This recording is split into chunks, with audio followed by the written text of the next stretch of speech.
Est-ce la guerre entre les patrons et la gauche? C'est la question dont débattent Guillaume Roquette du Figaro Magazine et Renaud Dely de l'Obs. Je ne sais pas si c'est la guerre, il y a effectivement un regain de tension, on le voit tous les jours avec des adresses multiples de Pierre Gattaz et d'une partie de l'état-major du MEDEF à l'endroit du gouvernement. Moi, ce qui me surprend, c'est c'est l'attitude de Pierre Gattaz. C'est un garçon, sans aucun doute, extrêmement compétent, respectable et légitime là où il est, mais totalement imprévisible. Il y a encore 3 mois, il roucoulait et il a expliqué à plusieurs reprises à quel point les efforts du gouvernement allaient dans le bon sens. Vous me direz, 3 mois plus tôt, il disait l'inverse. Là, visiblement, il est de nouveau entré en guerre contre un gouvernement qui s'apprête, par exemple, à se battre pour faire passer la loi Macron, y compris contre une partie de la majorité, quant à l'extension en particulier du travail le dimanche, qui est une vieille revendication d'une bonne partie du patronat, qui n'a jamais été mise en œuvre de très longue date.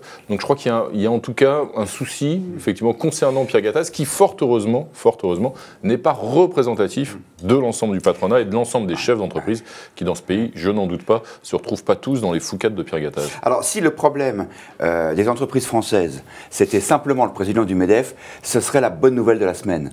Le problème, c'est que, comme la gauche fait d'habitude, quand elle a une difficulté ou quand quelqu'un lui résiste, ou plus exactement quand des adversaires lui résistent, plutôt que d'attaquer le sujet proprement dit, elle attaque les personnes. Et on a entendu le porte-parole du gouvernement dire il y a un problème Gattaz. J'ai jamais entendu qu'on ait fait ça avec d'autres responsables syndicaux. Enfin, c'est comme ça.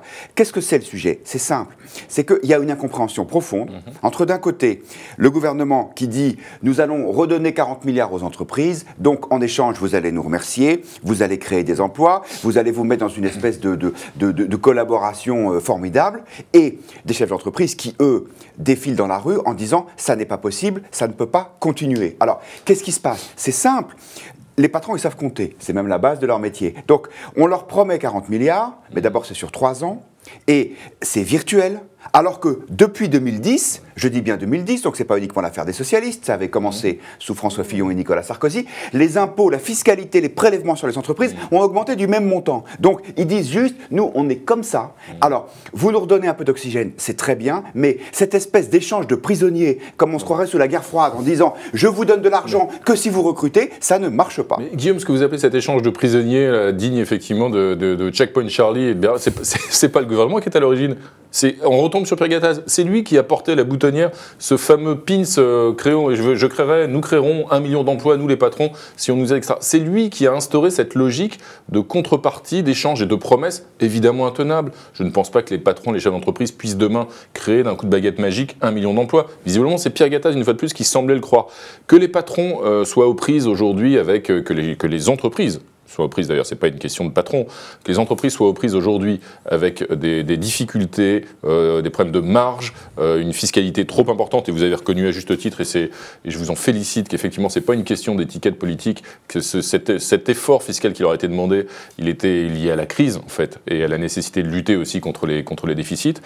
Ça, je veux bien. Les 41 milliards, ça paraît trop long, mais ce n'est pas virtuel. Effectivement, c'est 3 ans. Ça peut paraître trop long, sauf qu'on voit aussi la situation d'endettement de la France. Je pense que c'est un effort considérable de la part du gouvernement, alors qu'en même temps, on lui reproche de ne pas réduire assez vite les déficits publics. Donc, je pense une fois de plus que le MEDEF, une partie du MEDEF, et en particulier son leader, il verse dans une forme de syndicalisme protestataire, comme on le dit parfois des syndicats de salariés. On reproche à la CGT ou à Force Ouvrière parfois d'être dans une attitude purement protestataire et non pas constructive, comme peut l'être la CFDT lorsqu'elle s'engage dans les négociations. Aujourd'hui, le MEDEF, et je le regrette, rentre dans une logique vraiment purement protestataire. Eh bien, là, je crois que vous avez raison. Parce qu'effectivement, c'est ça qui est nouveau, et c'est ça, qu'à mon avis, est inquiétant, c'est que les patrons disent, maintenant, ce n'est plus possible. D'abord parce qu'effectivement, il y a des situations financières qui s'est dégradées comme jamais. Les marges des entreprises sont au plus bas depuis 1989. C'est-à-dire qu'aujourd'hui, les entreprises françaises, elles gagnent 10% de moins qu'il y a 15 ans.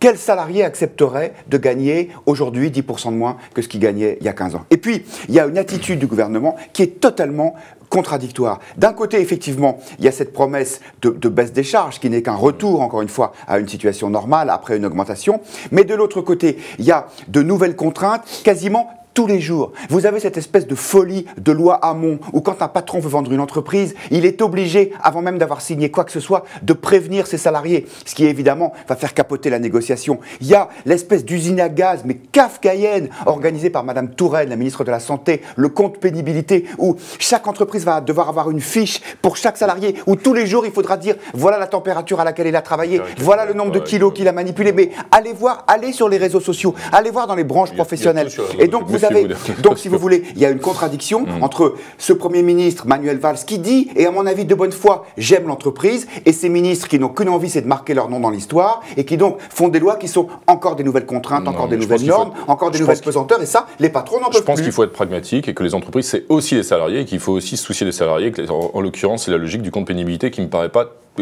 tout à fait juste et pas du tout absurde. Il ne faut pas le caricaturer. Alors pourquoi il y a ça quant au fait que le MEDEF adopte une logique protestataire, ce dont vous conveniez, je pense que c'est en grande partie de la faute à qui ? De la faute de l'UMP. Parce que le patronat, l'institution, le syndicat patronal, il a tendance à remplacer l'opposition quand l'opposition ne fait pas son travail, ne propose pas de propositions alternatives. C'est exactement ce qui s'était produit en 97-98 après la défaite de la droite. Ernest Antoine Salière s'était aussi engagé fortement contre le gouvernement Jospin. Parce qu'effectivement, à ce moment-là, la droite était en plein désarroi idéologique et programmatique. C'est exactement la même chose aujourd'hui. Je pense que malheureusement, vous ne pouvez pas réduire la colère et le désespoir des patrons à une affaire politicienne. Encore une fois, si c'était ça, ce ne serait pas grave. Ce qui est grave, c'est qu'aujourd'hui, les entreprises n'y arrivent plus. Or, on le sait maintenant, et ça, la gauche l'a admis, et tant mieux. Toutes les entreprises. Et tant mieux, ce sont les entreprises seules qui peuvent créer de la richesse et des emplois. Les entreprises sont diverses, il ne faut pas les rassembler sous une seule voie, en l'occurrence celle de Pierre Gattaz.